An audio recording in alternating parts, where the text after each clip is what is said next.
All right, for today's video review, we're going to be taking a look at Transformers Beast Wars Transmetal 2 Cybershark.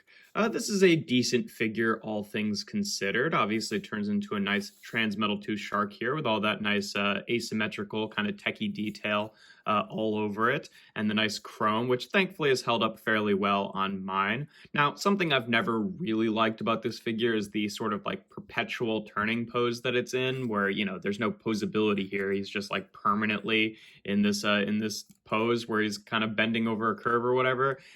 Like, I get it that it makes it look slightly more realistic, but it also feels a little bit less playable. There's also just not like a great way to display this guy in shark mode regardless, because like you can kind of get him to sit up like that, but these pieces are pretty loose, so it does not take a lot of effort to make him kind of buckle under his own weight here.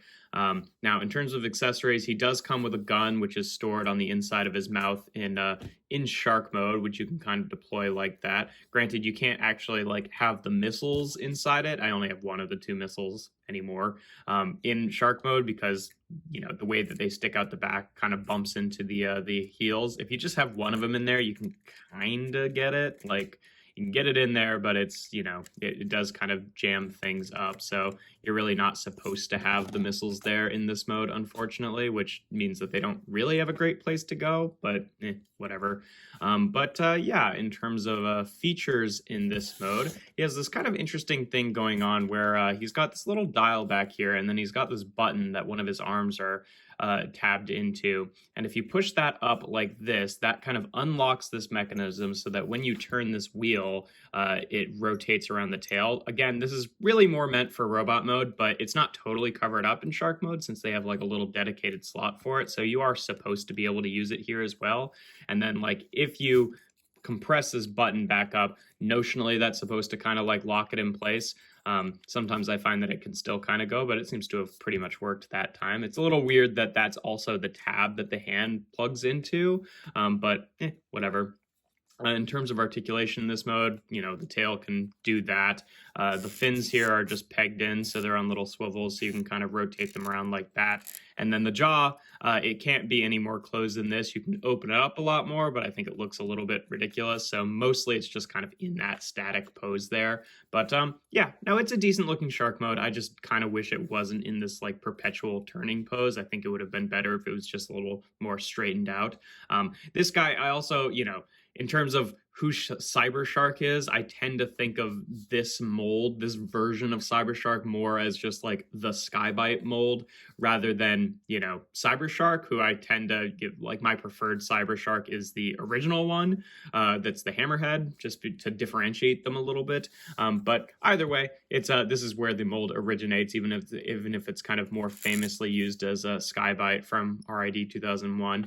But yeah, in terms of comparisons in this mode, I guess I'll just get him sitting like that. Just for a standard one, here he is with Kingdom Sideswipe, and here he is with Earthrise Starscream too, since he is kind of he's a mega class figure, which was kind of the Voyagers of the time period, so he is more of a Voyager. And here he is with the original Cybershark. Well, I mean, this is the reissue, but the, you know, original Cybershark mold before he was transmetalized. And here he is with Thrilling 30 Skybite, who also is in perpetually a kind of a dumb pose, just in a different way. I'd like to get a new version of Skybite and maybe a Cybershark repaint that, you know, is just kind of more like this, you know, not a hammerhead, but just kind of like more, you know, in a neutral pose rather than, especially this one, because you really can't pose it at all without like plugging into a flight stand, but that's neither here nor there. That's what the two of them look like together, since this is, though a different character, this is notionally an update of the same mold that the original Transmetal 2 Cybershark was using. But yeah, to get onto transformation, he's kind of fiddly, a little bit annoying. You want to take these panels and kind of rotate them out to the side. You want to take the legs, which are just the you know, the jaw of the shark here, and just fold them out like this, untab them from each other, and then you can rotate them around so these bits become the feet. I've seen it both ways, where like these were the feet, but I'm pretty sure it's supposed to be this way, just because this is a kind of better looking foot design there. And then you're supposed to kind of just like unplug the weapon. I don't know if it actually, I've kind of just long had this weapon sitting in a box, but I'm pretty sure it can't actually store there in robot mode. But you know what? Let's leave it on and give it a shot. You kind of want to unhook the jaw here of the shark just to make things easier to kind of move around, and then you can untab the hand here from the tail, and then these sections just become these like giant shoulder panels, which are kind of a pain to work with. So you kind of want to untab them and just bring them down a little bit. You want to take the fin here, which will end up being the top of the robot mode head, just unclick it from this chrome section. And now that everything's loosened up, it makes it a little bit easier to kind of work with. These pieces are on these like ball joint hinge armatures that are kind of a pain, and more often than not, they just end up kind of like popping off of the ball joint. So let's see if we can actually do it, because it's kind of hard to like actually get a grip on the joint without just like doing that and popping it up. Oh yeah, that's right. I forgot they were also on a clip. That's usually the thing that actually pops off. But there we go. We'll just tab that back in and then see if we can do it without. It's just hard to maneuver these little pieces without like leveraging this piece off of it entirely. But let's see. Get a thumb in there. There we go. Get that one working. And then once we can, kind of rotate it around like that just to get it mostly out of the way, since that's how it will sit in robot mode. Get a thumb underneath here and push this up from underneath. There we go. Like I said, just kind of a pain and sort of difficult to find like a good place to actually grab those, but you want them rotated around like that. So you can bring this piece down and yeah, I think we're going to have to unplug the weapon because I don't think it can actually stay in there, unfortunately. Oh, it rotates. I didn't even realize that. Okay, so we can rotate that around and just have it hanging off like that. You learn new things every day. Again, it's been so long since I've used that weapon, but you want to fold the arms out like that and then double hinge it down so that the bottom of the body here will clip over this waist piece. Again, can be kind of a pain sometimes because you're kind of working with the two different joints here. Well, three different actually, because it also hinges both here and here. And depending on how you have these pieces sitting, that can kind of get in the way as well. But you want to just bring it down so that it can kind of clip into place like that. And then we can kind of like actually adjust these. These just end up sitting off the back. You rotate these bits down so the arms are kind of facing properly. And then you can take the claw parts of the tail and just open them up. So he's got one giant kind of like four-pronged claw hand. And there we have Cybershark in his robot mode. And yeah, you know, it's a cool design, all things considered. It's, you know, definitely, I think, more associated with Skybite, but it still kind of works like this was the original one. He's got his nice maximal spark crystal on the chest there. That's right. The original one was a good guy. And yeah, it's a decent design. I've always, you know, it does have the kind of like sort of sharky half fake detail on the chest here, even though the shark head kind of ends up down here. And the fact that like the, you know, the transmetal bits are sort of meant to reflect like what the eyes look like sort of makes it feel like it actually is intended to be a cheating part. Also, you can kind of clip this back into place just so it's not flopping all over the place. Yeah, I don't know. I never really noticed it, honestly, until it's a little bit more highlighted on Skybite. And then, you know, for the Thrilling 30 version, they straight up just like change the transformation so the shark head does become the chest in robot mode. But it never really bothered me. I hardly even noticed it until it was kind of pointed out to me. But yeah, in terms of articulation in this mode, the head is on a swivel, so it can rotate around like that. Nice head sculpt there with the big weird you know, like cocky grin there. The shoulders are on ball joints, which can be kind of hard to maneuver around just like all of the junk. He's got a bicep swivel on this arm and also a, you know, elbow bend. And then obviously if you push in that joint there, here's where the wheel kind of ends up, which is a lot easier to access in this mode. So you can actually, you know, do the claw gimmick where it rotates around like that. And if you want to lock it into place, just push that button in again.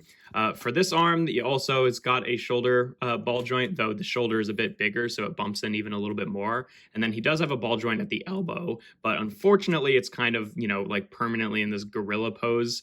Like he doesn't have a wrist swivel or anything, so you can't just like rotate it around so the elbow's facing properly because the hand still won't be, unfortunately. He does not have a waist joint, obviously, because of how it clips in there. He's got ball joints at the hips that can only go about that far forward. only about that far back before they start bumping into the weapon here, which, depending on how you have it sort of, oriented, can kind of get out of the way a little bit more. And about that far out to the side. No thigh swivel aside from just the ball joint at the hip there, which thankfully has a decent enough range. He's got a double jointed knee for transformation there, which is really nice, although sometimes that can cause the body to unclip there. Again, it's just not quite staying in place as well as it usually does. I don't know what exactly is preventing that. There we go. And then he does have a foot swivel for transformation and then a forward and backwards tilt there. So, okay articulation, though I don't love that, the one arm is in a gorilla pose for not a great reason, honestly. Like, I mean, I guess the only thing that really would have fixed it was a wrist swivel, or they could have just had, the end of this thing be a peg so that you could just peg the hand, like the hand hole onto that, rather than like having this separate slot. I think that would have worked just as well, but whatever. In terms of weaponry, obviously we can give him his gun here, though it is kind of, it's like clipped into place. And again, it's like, just like with depth charge, there's not like the slots that allow you to easily clip it in and out of place. So every time you kind of remove it, you're sort of grinding down the plastic a little bit, which is a little bit strange for a piece that is designed to, like pop in and out of that joint, but whatever. And then you can peg it into his hand here, obviously give him the missiles there. And again, it doesn't really store with the missiles inside the back there, unfortunately, but that's what he looks like holding it, which again would look a lot better if you didn't have the gorilla elbows and had to like hold it awkwardly at the side like that, but whatever. Another thing that you can do, I'm not entirely sure if this is intentional or not, but both of these come off and are also like 5mm pegs, so you can have him hold like the little fins as knives. Granted, they're at this angle, so they kind of like stick out weirdly like that, but it's something you can do. You can even plug them in kind of both sides to have it be a weird extra fin weapon like that. Again, would look better if they didn't have that like V shape to them, but still kind of neat. I guess you could rotate one around so it kind of looks like it's like a continuous thing. I don't know. It's an option. It's, they're okay. Honestly, I wish these pieces just kind of stayed in a little bit better, because it kind of sounds like they have a really nice tight fit, but they just have a tendency to kind of like work themselves out over time. They're kind of like a softer kind of, rubberier plastic there. But yeah, that's all of his like features and stuff in robot mode. In terms of comparisons in this mode, here he is again with Starscream and Sideswipe, just for those standard size comparisons. You can see he's pretty much on par with Starscream here. Definitely a bit more mass, but about the same height there. And here he is again with the original Cybershark and Skybite, just so you can see what he looks like with his, original version and updated versions here, and they never weirdly did this mold as Cybershark, but whatever. They weren't really prioritizing the like non-show characters at the time, but that's what he looks like with two of them. Bit shorter than the Thrilling 30 Skybite version, but obviously a lot taller than the original Cybershark, since he kind of got the deluxe to mega upgrade, as some of them did for Transmetal 2. But yeah, he's an okay figure. I would definitely say, like, in terms of the two different Cybershark designs, I kind of prefer the original one, and this guy can just kind of, this design can kind of just be Skybite. Yeah, no, he's got some fun features. This is one that I did have like as a kid, so I've got kind of a fondness for it. This isn't the version that I had as a kid. That one's long since gone, but yeah, I don't know. I've got fond memories of this figure, but just objectively, he's okay. He's not great. He's a little bit fiddly to transform. I don't love that he's got the gorilla elbow, so this ball joint is loosened up a lot. I like this arm. I like the whole, gimmick, and I feel like that works pretty well with the spinning motion and stuff like that. The weapon, all things considered, does have a place to go in both modes, even if you can't have the missiles with it, so that's nice. But yeah, no, it really just like these panels. I don't love that he's got like the curve in shark mode, but he's a decent figure, all things considered. But yeah, that's pretty much all there is to him. If you enjoy my videos, make sure to leave a like and consider subscribing to the channel. I do reviews every Tuesday, Thursday, and Sunday. And without further ado, here we have Transformers Beast Wars Transmetal 2 Cybershark.